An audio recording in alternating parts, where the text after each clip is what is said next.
Olá, bem-vindos a mais uma conversa a fundo aqui conosco. Hoje voltamos a um tema conhecido, mas olha, por um caminho completamente novo. Estamos falando da sequência de Fibonacci, sabe? 0, 1, 1, 2, 3, aquela sequência matemática que a gente vê, bem, em tantos lugares, desde galáxias até na arte com Leonardo de Pisa. É, o clássico, né? Só que a matemática, ela raramente fica só no clássico. Gosta sempre de ir além, de generalizar. E é justamente essa generalização que a gente vai explorar hoje, o nosso foco. Uma ideia que soa, sei lá, quase de ficção científica. Os números de Fibonacci tricomplexos. Pode parecer um nome complicado, mas olha, a nossa ideia aqui é descomplicar e mostrar o lado fascinante disso. A gente está baseando-se num artigo recente, sabe? Publicado na revista Mathematics em 2024, por Costa e colegas. Eles mergulham fundo nesse conceito novo. O objetivo é entender o que são esses números, como é que eles se ligam à sequência original e, o mais importante, descobrir umas ideias-chave bem interessantes sobre como certos padrões matemáticos persistem e se transformam quando a gente vai para dimensões maiores. Vamos ver que a simplicidade de Fibonacci, na verdade, esconde uma força, uma robustez inesperada. Então, para começar, vamos só relembrar o básico rapidinho. A sequência de Fibonacci normal, a Fn, segue aquela regra simples. Cada número é a soma dos dois anteriores, né? Fn igual a Fn menos 1 mais Fn menos 2. Começa com 0 e 1. E do lado dela, tem a sequência de Lucas, Ln. A regra é a mesmíssima, só que começa diferente, com 2 e 1. As duas são exemplos do que a gente pode chamar de sequências do tipo Fibonacci, que vamos indicar por Fn. Exato. E é fundamental perceber como os matemáticos exploram essas sequências para descobrir coisas novas. Há várias abordagens, né? Uma delas é simplesmente mudar os números iniciais, como acontece na sequência de Lucas. Fácil. Outra é mexer na própria regra de recorrência, tipo na soma. Aí entram coisas como as sequências K-Fibonacci ou as Fibonacci biperiódicas. Há trabalhos importantes sobre isso, de Horadão, Falcón, por exemplo. Mas tem uma terceira via, que é a que nos interessa hoje. Aplicar a mesma regra de Fibonacci, só que em conjuntos de números diferentes. Isso já foi feito com números complexos, aqueles com o i, a raiz de menos 1, e até com quaterniões, que são ainda mais elaborados. Este artigo leva-nos para um palco novo, os números tricomplexos. E olha, antes de entrar nesses números tricomplexos, tem uma nota bem curiosa na fonte sobre aplicações. Parece que sequências desse tipo já foram usadas para analisar a estrutura matemática do código genético. É um lembrete interessante de como a matemática pura, às vezes, encontra aplicações em lugares inesperados, como na biologia fundamental. Sem dúvida. Mostra um pouco a universalidade de certos padrões matemáticos. Mas ok, para a gente chegar nos Fibonaccis tricomplexos, precisamos primeiro de entender o que são esses números tricomplexos. Pensa neles como um passo além dos complexos. Um número complexo é tipo x plus y. Um número tricomplexo é mais como um vetor no espaço 3D. Ele tem três componentes reais, x, y, z. A gente também pode escrever como x plus y plus zj. Só que aqui, o i e o j são unidades imaginárias, digamos, mas com regras de interação bem particulares. Não é igual ao i dos complexos que a gente conhece. E o conjunto desses números forma o que se chama anel tricomplexo, T. A adição é simples, é como a gente espera para vetores. Soma componente a componente. x1y1z1 plus x2y2z2 dá x1 plus x2, y1 plus y2, z1 plus z2. Tranquilo. Ok, até aí tudo bem. Agora, a multiplicação. Aí é que a coisa fica interessante. E mais complexa, claro. Não é só multiplicar x com x, y com y, z com z. Existe uma regra específica que mistura as componentes. E essa regra vem de como o i e o j interagem entre si. Por exemplo, a fonte diz que i vezes i dá j, i vezes j dá i, e i vezes j dá 1, e j1. São essas regras que definem a fórmula final da multiplicação tricomplexa. Ela acaba combinando os x, y, z dos dois números de um jeito bem definido, mas que não é óbvio à primeira vista. Ok, deixa eu ver se eu entendi direito. Então, a gente pega a regra de Fibonacci, soma os dois anteriores, certo? Mas em vez de aplicar em números comuns, a gente aplica nesses vetores de três componentes, x, y, z. Isso. E o jeito como esses vetores interagem, principalmente na multiplicação, não é o produto vetorial normal do 3D, mas sim um definido por essas regras meio exóticas do I e do J. Exatamente. A fonte também menciona que o 0 é 000, a unidade é 100 e que esse sistema todo forma um anel comutativo com unidade. Isso quer dizer, imagino, que ele tem propriedades algébricas consistentes, tipo a ordem da multiplicação não importa. Comutatividade, né? Precisamente. Essa estrutura de anel comutativo é chave. Ela garante que a aritmética funcione de um jeito previsível, sabe? Isso permite definir sequências e estudar as propriedades delas de forma rigorosa, mesmo com essa multiplicação que parece estranha no início. Faz sentido. Então, como é que fica a definição formal da sequência de Fibonacci tricomplexa? O artigo apresenta a definição 1, e é até bem elegante, eu achei.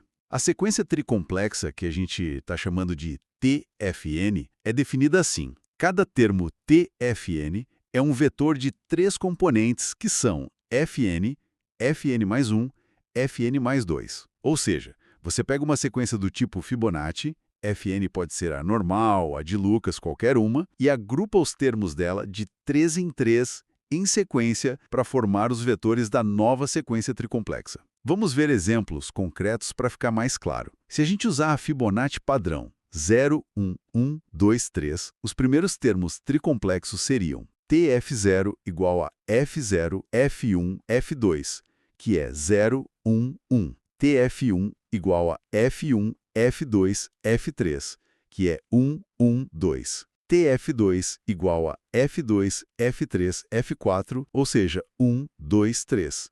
E assim por diante. Se fosse de Lucas, 2, 1, 3, 4, 7, aí seria TL0 igual a L0, L1, L2 igual a 2, 1, 3. TL1 igual a L1, L2, L3 igual a 1, 3, 4. TL2 igual a L2, L3, L4 igual a 3, 4, 7. Termo desses é um ponto ou um vetor no espaço 3D. E aí a gente chega numa das primeiras descobertas importantes do artigo que está na proposição 1.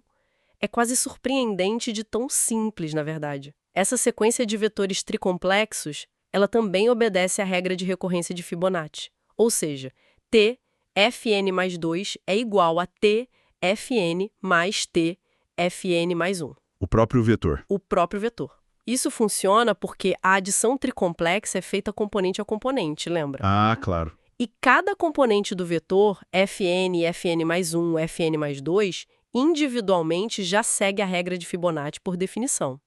Então, a soma dos vetores funciona perfeitamente. É a primeira demonstração de como a estrutura básica de Fibonacci sobrevive, digamos assim, nessa extensão para 3 dimensões. A fonte até menciona a equação característica vetorial associada, mas o ponto crucial é essa persistência da recorrência. Isso é muito interessante mesmo. A regra fundamental sobrevive a essa mudança para vetores com multiplicação elaborada. Exato. Agora vamos avançar para algumas ferramentas que ajudam a analisar essas sequências mais a fundo. Uma ferramenta clássica para Fibonacci é a fórmula de Binet. Ela te dá um atalho para calcular qualquer termo da sequência sem precisar calcular todos os anteriores. O artigo apresenta no lema 1 uma versão generalizada dessa fórmula, que funciona para qualquer sequência do tipo Fibonacci, Fn. A fórmula envolve a razão áurea, alfa, e o conjugado dela, beta, e também duas constantes, c e d, que dependem dos valores iniciais, f0 e f1. E junto com isso tem um conceito importante, a característica da sequência, que eles chamam de μ. Ela é calculada como μ igual a cd, que simplificando dá f1 ao quadrado menos f1 f0 menos f0 ao quadrado. Pensa nesse μ como se fosse uma assinatura numérica da sequência. Para Fibonacci padrão, μ é 1. Para de Lucas, μ é menos 5. Esse valor μ vai aparecer de novo e de novo nas propriedades mais avançadas. Ele funciona como um fator de escala ou um indicador da estrutura fundamental da sequência. Entendi. Então esse mu diz algo sobre a identidade da sequência, independentemente do termo que a gente está olhando. E a fórmula de Binet é como ter uma calculadora direta para qualquer termo, Fn. Exatamente essa ideia. O mu captura uma propriedade invariante ligada aos termos iniciais. E a fórmula de Binet dá acesso direto a qualquer termo. E o mais legal é que isso também funciona no mundo tricomplexo. O Teorema 1 apresenta a fórmula de Binet para TFN.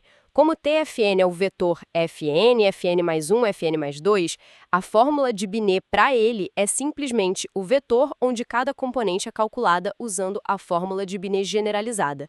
Uma para Fn, uma para Fn mais 1 e uma para Fn mais 2. Continua sendo um atalho, só que agora para encontrar um vetor específico no espaço 3D. Fascinante. E sobre as funções geradoras? Eu lembro delas como sendo tipo uma impressão digital da sequência, né? Que guarda toda a informação da sequência numa única fórmula. O artigo também explora isso para a versão tricomplexa. Sim, explora sim. As funções geradoras, tanto a ordinária quanto a exponencial, são ferramentas super poderosas para estudar sequências. As proposições 2 e 3 do artigo mostram como construir as funções geradoras vetoriais para a sequência Fibonacci tricomplexa. Basicamente, assim como na fórmula de Binet, a função geradora vetorial é um vetor. Cada componente desse vetor é a função geradora da sequência correspondente, Fn, Fn mais 1 ou Fn mais 2. As fórmulas exatas vêm direto das funções geradoras clássicas para sequências do tipo Fibonacci, que estão nos lemas 2 e 3. De novo, mostra como a estrutura 1D serve de base para 3D. Ok. A sequência de Fibonacci clássica, ela é famosa por ter uma beleza estrutural, né? Que aparece naquelas identidades como a de Cassini ou a de Durkheim. São relações matemáticas super elegantes que conectam termos diferentes da sequência. A minha pergunta é, quando a gente passa para esses vetores tricomplexos, com essa multiplicação toda especial, será que a gente perde essa elegância? Ou será que alguma coisa sobrevive? Ela se adapta de um jeito bem curioso. O artigo destaca várias identidades, mas vamos focar numa que é bem geral e irreveladora. A identidade de Tejuri-Vaida tricomplexa. É o Teorema 2. Ela relaciona 4 termos da sequência tricomplexa de um jeito específico. É TFM plus S, TFM plus Q, TFM, TFM plus S plus Q. E essa combinação toda, usando a multiplicação tricomplexa, não dá um resultado caótico, não. Dá um vetor tricomplexo muito, muito particular. O resultado é menos um M, mu, F1 menos F0, 0, 2FS, FK, 2FS, FK. Uau! O que é notável aqui? Primeiro, a primeira componente do vetor resultado é sempre zero. Isso é estruturalmente muito significativo.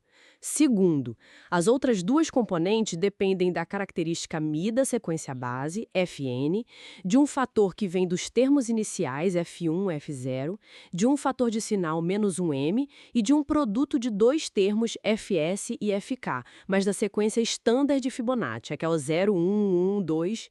É uma ligação muito bonita entre a estrutura tricomplexa, a característica μ da sequência específica que você está usando e a sequência de Fibonacci original. Incrível! Então, essa operação toda complicada entre 4 vetores tricomplexos resulta num vetor super restrito, sempre achatado na primeira dimensão? E as outras duas dimensões são ditadas por μ e pela Fibonacci Standard. Para a sequência de Fibonacci normal, que tem μ igual a 1 e F1 menos F0 igual a 1, o exemplo 1 do artigo calcula isso para certos EMS, K, e dá 0 menos 30 menos 30. Confirme essa forma 0xx. Exato. E sobre o exemplo 2, que usa a sequência de Lucas, tem só um detalhezinho. O cálculo que está explícito no artigo chega em 0, 10, 10. Se a gente aplicar a fórmula do Teorema 2 diretamente, parece que daria 0, menos 10, menos 10. Pode ser só um errinho de sinal no exemplo ou alguma sutileza na aplicação, não chequei a fundo. Mas o ponto fundamental que os dois resultados confirmam é a estrutura do resultado, um vetor na forma 0yy, onde o y depende de 1000 e dos termos da Fibonacci Standard. Essa estrutura é que é a mensagem principal da identidade. Entendi. O padrão 0, y, é o que importa. Isso, e o mais interessante é que essa identidade de Tajur e Vajur é tipo uma mãe para outras identidades. O artigo mostra que identidades famosas como a de Doncani, na proposição 4, a de Catalã, proposição 5, e a de Cassini, que é um corolário, um caso especial da de Catalã, também tem suas versões tricomplexas.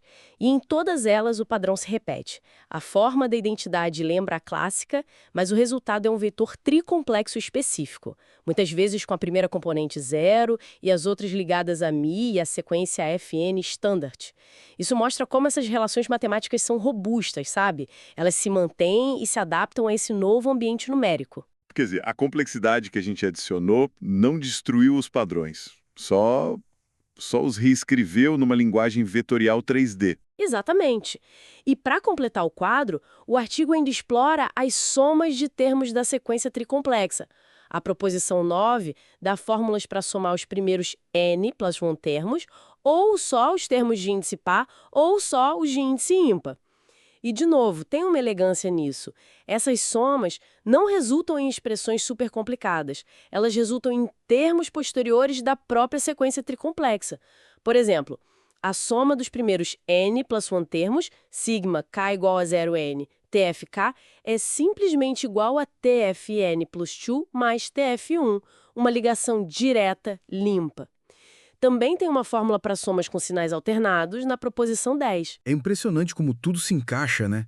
Mesmo as somas seguem padrões que voltam para a estrutura fundamental da sequência, só que agora expressa nesse formato tricomplexo. Parece ter uma consistência interna muito forte em todo esse sistema. Ok, vamos tentar então resumir o que a gente viu. A grande ideia aqui é que a sequência de Fibonacci, aquela que a gente conhece e gosta pela simplicidade e por aparecer em tanto lugar, pode ser projetada num sistema numérico 3D, os números tricomplexos. E isso de um jeito matematicamente rico, consistente. A regra básica de recorrência, somar os dois anteriores, sobrevive de forma surpreendente a essa mudança para vetores. E ao fazer isso, a gente descobre um mundo novo de propriedades. Constantes como a característica mu ganham um papel central, e as identidades clássicas, elas reaparecem. Matemática. A generalização. Quando você leva um conceito familiar para um contexto novo aqui, de números reais para tricomplexos, você não só testa o quão forte ele é, mas também acaba revelando estruturas escondidas e conexões mais profundas. Isso é relevante para quem gosta de teoria dos números, de álgebra abstrata, claro, mas também para qualquer pessoa que acha fascinante ver como padrões simples podem gerar complexidade e ordem em sistemas mais elaborados. É ver a matemática em ação, construindo pontes entre o que a gente já conhece e o desconhecido. Para fechar, então, vamos deixar uma provocação para nossa audiência pensar, inspirada na conclusão dos autores do artigo. Eles sugerem que talvez isso possa ir ainda mais longe, estender ideias parecidas para quaterniões, que são 4D, ou outras álgebras de dimensões maiores, desde que a estrutura matemática de base, a de anel, se mantenha. A fonte mencionou potenciais aplicações em física ou engenharia para esses sistemas 3D. Então a pergunta que fica no ar é: onde mais? Talvez em que fenômenos físicos ou modelos computacionais será que essas sequências de Fibonacci generalizadas poderiam ser úteis?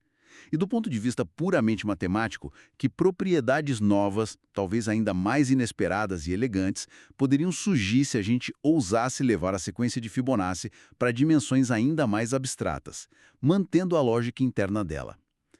Fica aí o desafio para a imaginação, né?